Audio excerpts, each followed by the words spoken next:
ಗುರುದೇವ್, ಧನುರ್ರಾಶಿಯವರ ಯುಗಾದಿ ಭವಿಷ್ಯ 2025 ಹೇಗಿದೆ?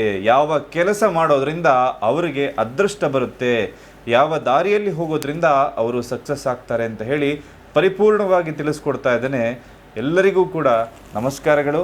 ಮೊದಲನೇ ಸಾರಿ ನಮ್ಮ ಚಾನಲ್ಗೆ ಬಂದಿದ್ರೆ ದಯವಿಟ್ಟು ಸಬ್ಸ್ಕ್ರೈಬ್ ಮಾಡ್ಕೊಳ್ಳಿ, ಹಾಗೆ ಬೆಲ್ ಐಕಾನ್ ಕೂಡ ಕ್ಲಿಕ್ ಮಾಡ್ಕೊಳ್ಳಿ ಅಂತ ಹೇಳ್ತಾ, ಧನುರ್ರಾಶಿ ಬಗ್ಗೆ ಒಂದು ಸಣ್ಣ ಪರಿಚಯ ಯಾವ ರೀತಿ ಇರುತ್ತೆ ಅಂತ ನೋಡೋದಾದರೆ, ಧನುರ್ರಾಶಿಯ ಬಗ್ಗೆ ಹೇಳಬೇಕು ಅಂತ ಆದರೆ, ಧನುರ್ರಾಶಿಯವರು ಖಂಡಿತವಾಗ್ಲೂ ಕೂಡ ಅವರು ಯಾವುದೇ ಕಾರಣಕ್ಕೂ ವಿಶ್ರಾಂತಿಯನ್ನು ಮಾಡೋದಿಲ್ಲ. ಬೆಳಗ್ಗೆ ಎದ್ದರೆ ಸಂಜೆ ಮಲಗುವವರೆಗೂ ಕೂಡ ಒಂದಲ್ಲ ಒಂದು ಕೆಲಸದಲ್ಲಿ ತೊಡಗಿಕೊಂಡಿರ್ತಾರೆ, ಒಂದಲ್ಲ ಒಂದು ಕೆಲಸವನ್ನು ಮಾಡಿಕೊಂಡೇ ಇರ್ತಾರೆ. ಅದರಿಂದ ಅವರಿಗೆ ಲಾಭ ಇದೆಯೋ ನಷ್ಟ ಇದೆಯೋ ಅದು ಸೆಕೆಂಡ್ರಿ.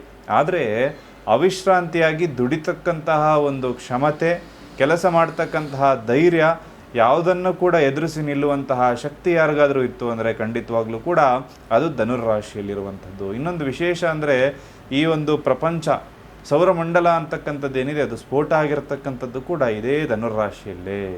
ಈ ಧನುರ್ರಾಶಿಯವರು ದಯಾ ದಾಕ್ಷಿಣ್ಯವನ್ನು ಹೊಂದಿರ್ತಾರೆ. ಯಾರಾದರೂ ಒಬ್ಬರು ಕಷ್ಟದಲ್ಲಿರ್ತಾರೆ ಅಂದರೆ ಖಂಡಿತವಾಗ್ಲೂ ಕೂಡ ಅವರಿಗೆ ಸಹಾಯ ಮಾಡ್ತಕ್ಕಂತಹ ಮನಸ್ಥಿತಿ ಖಂಡಿತವಾಗ್ಲೂ ಈ ಧನುರ್ರಾಶಿಯವರಿಗೆ ಹೆಚ್ಚಾಗಿರುತ್ತೆ.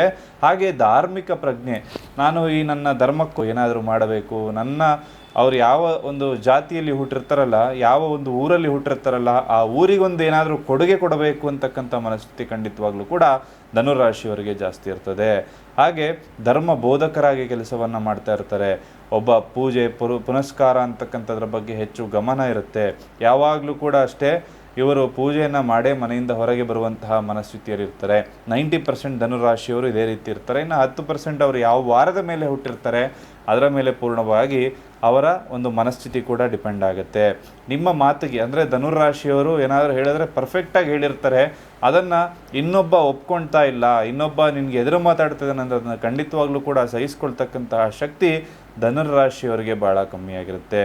ಒಂದು ಸ್ವಲ್ಪ ಅಜಾಗರೂಕತೆ ಅಂದರೆ ಜಾಗರೂಕತೆ ಇಲ್ಲದೆ ಸ್ವಲ್ಪ ಲೇಜಿನೆಸ್ಸು ಅಥವಾ ಏನೋ ಮರೆವಿಂದ ಆಗಿರ್ಬೋದು, ಅಥವಾ ಎಲ್ಲೋ ಇಟ್ಟಂತಹ ವಸ್ತು ಅಲ್ಲೇ ಬಿಡೋದಾಗಿರ್ಬೋದು. ಅವರಿಗೆ ಮಾಡುವಂಥ ಕೆಲಸ ಏನಿರುತ್ತಲ್ಲ ಅದ್ರ ಕಡೆನೇ ಜಾಸ್ತಿ ಗಮನ ಇರುತ್ತೆ.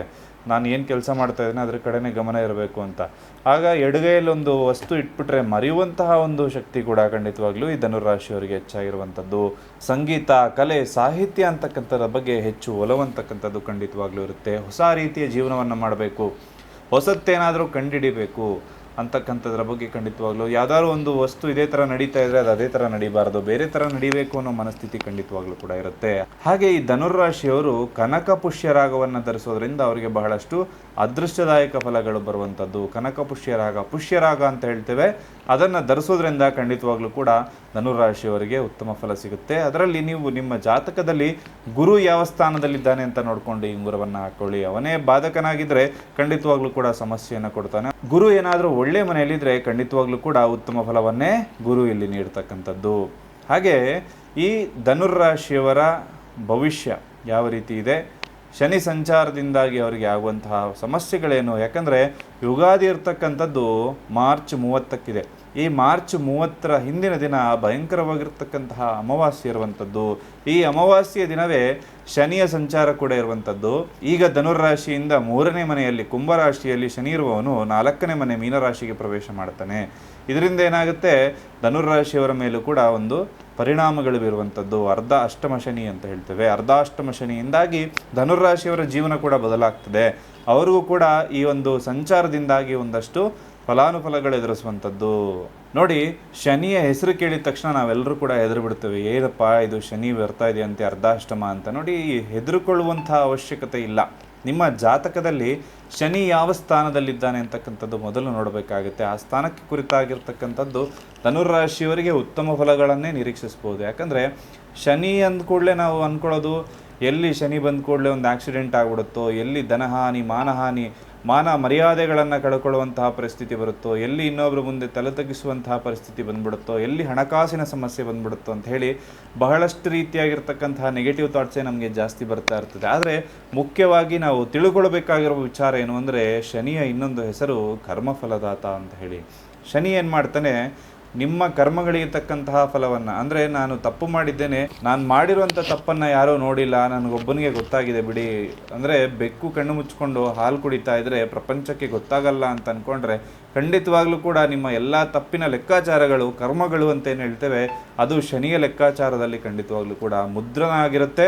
ಅದು ನಿಮಗೆ ರಿವರ್ಸ್, ಅಂದರೆ ಕರ್ಮ ರಿಟರ್ನ್ಸ್ ವಾಪಸ್ ಬಂದೇ ಬರುತ್ತೆ. ಹಾಗಾಗಿ ಶನಿ ಯಾವಾಗ ಬೇಕಾದರೂ ಅದನ್ನು ವಾಪಸ್ ಕೊಡ್ಬೋದು. ನಿಮಗೇನಾದರೂ ಶನಿ ದಶೆ ನಡೀತಾ ಇದ್ದರೆ ನಿಮ್ಮ ದಶಾಭುಕ್ತಿಗಳಲ್ಲಿ ಖಂಡಿತವಾಗ್ಲೂ ಕೂಡ ನಿಮ್ಮ ಜೀವನದಲ್ಲಿ ನಿಧಾನಗತಿಯಾಗಿರ್ತಕ್ಕಂತಹ ಬೆಳವಣಿಗೆಗಳನ್ನು ನೀವು ನೋಡ್ಬೋದು. ಹಾಗಾದರೆ ಯುಗಾದಿ ನಂತರದಲ್ಲಿ ಯಾವ ರೀತಿ ಭವಿಷ್ಯ ಇದೆ ಅಂತ ಹೇಳಿ ಪರಿಪೂರ್ಣವಾಗಿ ನೋಡೋಣ ಬನ್ನಿ. ಈ ಒಂದು ಯುಗಾದಿ ಕಳೆದ ನಂತರದಲ್ಲಿ ಧನುರ್ರಾಶಿಯವರಿಗೆ ಅನೇಕ ಸವಾಲುಗಳು, ಅಂದರೆ ಹೊಸ ಹೊಸ ರೀತಿಯಾಗಿರ್ತಕ್ಕಂತಹ ಚಾಲೆಂಜಸ್ಸನ್ನು ಧನುರ್ರಾಶಿಯವರು ಎದುರಿಸ್ತಕ್ಕಂತಹ ಸಂಭವ ಅತಿ ಹೆಚ್ಚಾಗಿರುವಂಥದ್ದು. ನೀವು ಎಕ್ಸ್ಪೆಕ್ಟೇ ಮಾಡಿರಲ್ಲ ಆ ಥರದ ಸವಾಲುಗಳನ್ನು ಈ ಒಂದು ಧನುರಾಶಿಯವರು ಎದುರಿಸುವಂಥ ಒಂದು ಚಾನ್ಸಸ್ ಇರುತ್ತೆ. ಹಾಗೆ ಶತ್ರುಗಳ ಪಿತೂರಿ, ನಾನು ಹಿಂದೆನೇ ಹೇಳಿದ್ದೇನೆ, ಧನುಸ್ಸು ರಾಶಿಯವರಿಗೆ ಶತ್ರುಗಳು ಜಾಸ್ತಿ ಇರ್ತಾರೆ. ಆ ಶತ್ರುಗಳು ಬೆನ್ನ ಹಿಂದೆ ಕೆಲಸ ಮಾಡುವಂಥವರು ಕೂಡ ಜಾಸ್ತಿ ಇರ್ತಾರೆ. ಆದರೆ ಯಾರೂ ಕೂಡ ಏನೂ ಮಾಡ್ಕೊಳ್ಳೋದಕ್ಕಾಗೋದಿಲ್ಲ ಈ ಧನುರಾಶಿಯವ್ರನ್ನ. ಅವ್ರು ಎಷ್ಟೇ ಏನೇ ಮಾಡಿದ್ರು ನೋಡಿ, ಶತ್ರುಗಳು ಯಾವತ್ತೂ ಕಾಲು ಕೆಳಗೆ ಇರ್ತಾರೆ, ಕಾಲು ಇಳಿಯುತ್ತಾ ಇರ್ತಾರೆ, ಕಾಲು ಕೆಳಗೆ ಇರ್ತಾರೆ. ಹಾಗಾಗಿ ಶತ್ರುಗಳಿಂದ ಏನು ಸಮಸ್ಯೆಗಳಾಗೋದಿಲ್ಲ. ನೀವು ಧೈರ್ಯವಾಗಿರ್ಬೋದು, ಧನುರಾಶಿಯವರು ಹೆದರ್ಕೊಳ್ಳುವಂಥ ಅವಶ್ಯಕತೆ ಇಲ್ಲ. ಹಾಗೆ ಸಂಗಾತಿಯೊಂದಿಗೆ ಒಂದಷ್ಟು ಜಗಳಗಳು, ಕಲಹಗಳು ಆಗುವಂತಹ ಸಂಭವ ಈ ಒಂದು ವರ್ಷದಲ್ಲಿ ಕಾಣುವಂಥದ್ದು.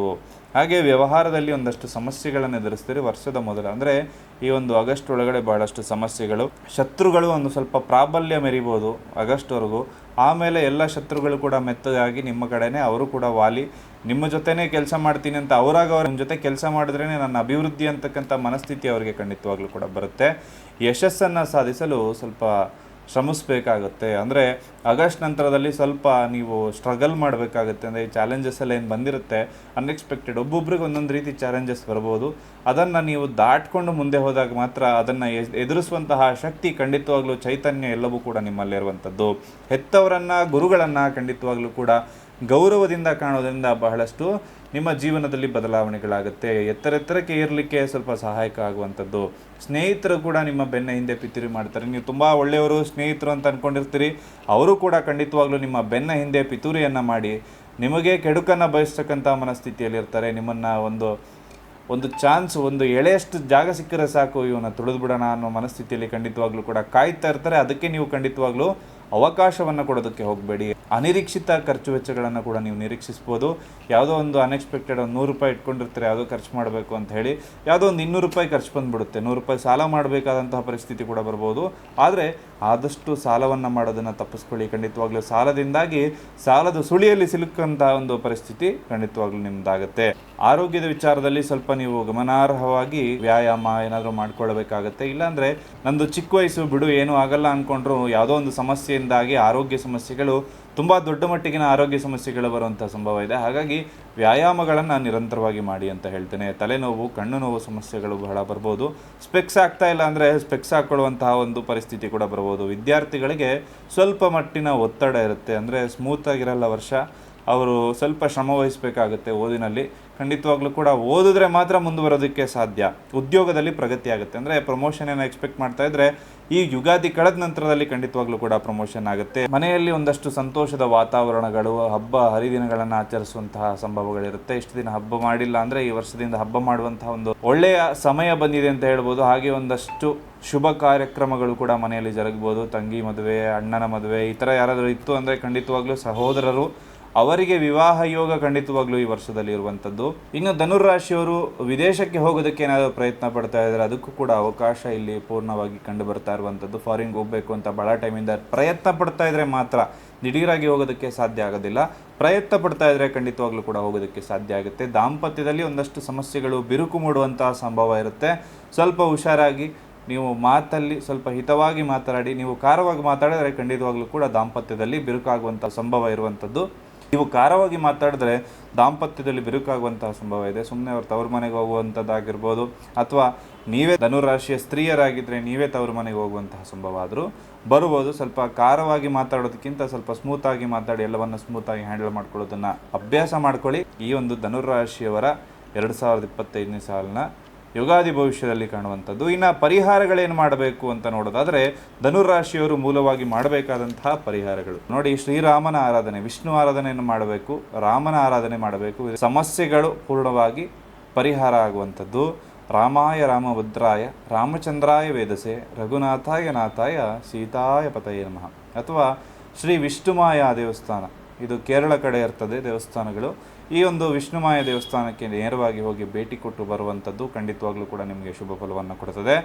48 ಬಾರಿ ರಾಮಾಯ ರಾಮಭದ್ರಾಯ ಏನು ಸ್ತೋತ್ರ ಇದೆ, ಆ ಸ್ತೋತ್ರವನ್ನು ದಿನನಿತ್ಯ 48 ಬಾರಿ 70 ದಿನಗಳ ಕಾಲ ನೀವು ಹೇಳಬೇಕಾಗುತ್ತೆ. ಇದರಿಂದಾಗಿ ನಿಮಗೆ ಉಂಟಾಗುವಂತಹ ನಷ್ಟಗಳೇನಾರಿತ್ತು ಅಂದರೆ ಖಂಡಿತವಾಗ್ಲೂ ಅದೆಲ್ಲ ಪಾಸಿಟಿವ್ ಆಗಿ ಟರ್ನ್ ಆಗುವಂಥದ್ದು. ಈ ವರ್ಷದಲ್ಲಿ ಖಂಡಿತವಾಗ್ಲೂ ಎಲ್ರಿಗೂ ಕೂಡ ಶುಭವಾಗಲಿ ಅಂತಹ ದೇವರನ್ನು ಕೇಳ್ಕೊಳ್ತಾ ಸರ್ವೇ ಜನಃ ಸುಖಿನೋ ಭವಂತು.